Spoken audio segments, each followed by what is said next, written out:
दुर्व्यवहार केवल चोट और निशान नहीं है, ये वे घाव भी हैं जो दिखाई नहीं देते।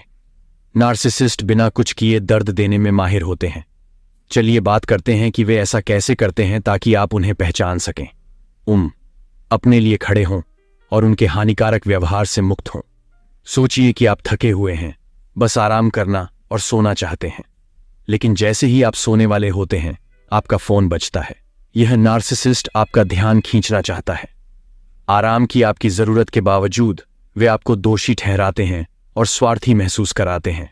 अगर आप नार्सिसिस्ट रूममेट के साथ हैं तो वे शोर मचाकर आपकी नींद में खलल डाल सकते हैं। सामना करने पर वे आपकी चिंताओं को नजरअंदाज कर देते हैं और आपको संवेदनशील कहते हैं। यह आपको भावनात्मक रूप से थकाकर आपकी भलाई पर नियंत्रण रखने का उनका तरीका है।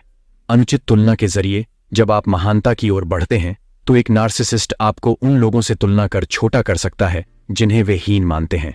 आपकी खुशी साझा करने के बजाय वे कह सकते हैं, ठीक है, आपके दोस्त ने भी ऐसा किया और बेहतर किया।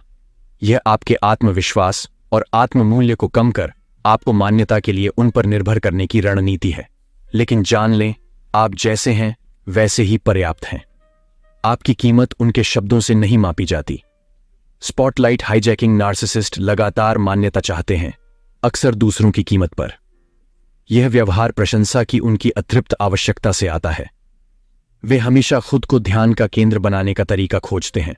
वे आपकी उपलब्धियों को कम आंक सकते हैं या श्रेय ले सकते हैं। वे कह सकते हैं कि आप मेरी मदद से सफल हुए ताकि लगे कि वे आपकी सफलता का कारण हैं। सफलता यह उनके अहंकार को बढ़ाने और आपको नियंत्रित करने का तरीका है, जिससे आप कमतर और कम मूल्यवान महसूस करें। अपने सेटअप को विफल करें। कभी किसी से मिले हैं जो आपकी तारीफ करता है, खासकर दूसरों के सामने? यह अच्छा लगता है ना? लेकिन रुकिए, कुछ नार्सिसिस्ट के लिए यह तारीफ अक्सर छिपे हुए एजेंडे के साथ होती है। वे आपकी उन चीजों के लिए प्रशंसा कर सकते हैं जिनमें आप कमजोर हैं, जिससे आप असफलता की ओर बढ़ सकते हैं। ऐसा लगता है जैसे वे आपको ऊपर उठाते हैं, बस गिरते देखने के लिए। जैसे एक नार्सिसिस्ट कह सकता है कि आप कितने बेहतरीन शेफ हैं, भले ही उन्हें पता हो कि आप संघर्ष करते हैं। फिर जब शानदार भोजन पकाने का समय आता है तो वे आपको देखकर आनंद लेते हैं। शर्मिंदा नार्सिसिस्ट अक्सर अपनी कहानी के लिए सच्चाई को तोड़ते मरोड़ते हैं। उदाहरण के लिए, वे आपका पसंदीदा स्वेटर उधार ले सकते हैं और फिर जब आप उसे वापस मांगते हैं तो उसे पहनने से इनकार कर सकते हैं। या फिर वे आपको काम से लेने का वादा कर सकते हैं, लेकिन जब समय आता है तो वे इसे आसानी से भूल जाते हैं। यह शुरुआत में हानिरहित लग सकता है, लेकिन यह व्यवहार धीरे धीरे आपको अपनी समझदारी और याददाश्त पर संदेह करने पर मजबूर कर सकता है। यह आपको एक जासूस में बदल सकता है जो हमेशा यह साबित करने के मिशन पर होता है कि आप अपना दिमाग नहीं खो रहे हैं। याद रखें, गैसलाइटिंग वास्तव में मनोवैज्ञानिक दुर्व्यवहार का एक प्रकार है। अपनी प्रवृत्ति पर भरोसा रखें, आप पागल नहीं हो रहे हैं। नार्सिसिस्ट को चोट पहुंचाने के लिए मारने की जरूरत नहीं।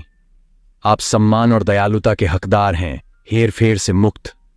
अगर ये व्यवहार अनुभव कर रहे हैं तो तर्क संगत न बनाएं, पेशेवर मदद लें।